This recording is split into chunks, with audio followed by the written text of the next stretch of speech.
హైదరాబాద్ నగరం. రాత్రి 8 గంటలు. ఆకాశం తన గుండె లోతుల్లో దాచుకున్న బాధంతా వర్షంగా కురిపిస్తోంది. ఆ వర్షంలో ఒక బస్టాప్. అక్కడ ఒంటరిగా నిలబడ్డాడు ఆదిత్య. జీవితంలో ప్రతిరోజూ ఒకేలా అనిపించే ఆ యువకుడికి ఆ రాత్రి మాత్రం విధి ఒక కొత్త కథ రాయబోతోంది. ఒక మెరుపు మెరుస్తోంది. అప్పుడే అదని చూపు ఆగిపోతుంది. తెల్లని దుస్తుల్లో, వర్షంలో తడుస్తూ, చేతిలో ఫోన్ పట్టుకుని కంగారుగా నిలబడ్డ ఒక అమ్మాయి. ఆమె పేరు సాహితి. ఆమె కళ్లల్లో భయముంది. కాని ఆ భయానికి మించి ఒక అమాయకత్వం ఉంది. ఎక్స్క్యూజ్ మీ, ఒక చిన్న సహాయం చేస్తారా? ఆమె స్వరం వర్షపు చినుకుల్లా మృదువుగా వినిపించింది. ఆ క్షణం ఆదిత్య గుండె ఒక్కసారి ఆగిపోయింది. చెప్పండి అన్నాడు. ఆమె ఫోన్ డెడ్ అయింది. ఇంటికి వెళ్లడానికి మార్గం లేదు.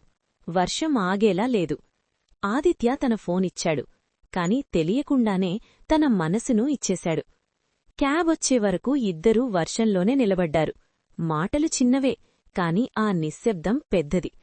వర్షం చినుకులు పడుతున్న శబ్దం మధ్య వాళ్ల గుండెల్లో మరో శబ్దం మొదలైంది. ఆ రోజు ముగిసింది. కాని వారి కథ మొదలైంది. రోజులు గడిచాయి. మెసేజులు గుడ్ మార్నింగ్తో మొదలై రాత్రి టేక్ కేర్తో ముగిసేవి. చిన్న చిన్న జోకులు, చిన్న చిన్న గొడవలు, మళ్లీ పెద్ద పెద్ద నవ్వులు. సాహితి నవ్వితే ఆదిత్యకి ప్రపంచం ఆగినట్టు అనిపించేది. ఆదిత్య మౌనంగా ఉంటే సాహితి గుండె గందరగోళమయ్యేది. ప్రేమ అలా నెమ్మదిగా వారి మధ్య చోటు చేసుకుంది. ఒకరోజు అదే బస్టాప్, మళ్లీ వర్షం. ఆదిత్య చేతిలో ఒక చిన్న బహుమతి, గుండెల్లో ఒక పెద్ద భయం. సాహితి వచ్చింది. ఏమైంది, ఇంత సీరియస్గా ఎందుకున్నావు? ఆమె అడిగింది. ఆదిత్య కళ్లల్లో నీళ్లు మెరుస్తున్నాయి. నీకు ఆ రోజు నువ్వు నా ఫోన్ అడిగినప్పుడు నాకు తెలీదు, నీతో నా జీవితం కూడా మొదలవుతుందని. సాహితి, నేను నిన్ను ప్రేమిస్తున్నాను. వర్షం ఒక్కసారిగా బలంగా కురిసింది. ఆకాశం కూడా ఆ మాట కోసం ఎదురుచూసినట్టుగా. సాహితి కళ్లల్లో కన్నీళ్లు. కాని ఆ కన్నీళ్లలో బాధలేదు. అవి ఆనందపు చినుకులు. ఆదిత్య, నువ్వు లేకపోతే వర్షం కూడా నన్ను భయపెడుతుంది. నువ్వుంటే తుఫాను కూడా పూలవర్షమే. వాళ్లు దగ్గరయ్యారు.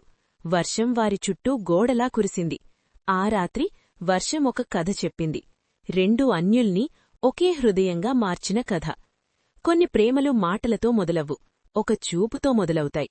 కొన్ని ప్రేమలు ప్రణాళికలతో రావు, విధి రాసిన వర్షపు లేఖలుగా వస్తాయి. ఇది అలాంటి ప్రేమకథ. వర్షం చెప్పిన ప్రేమకథ.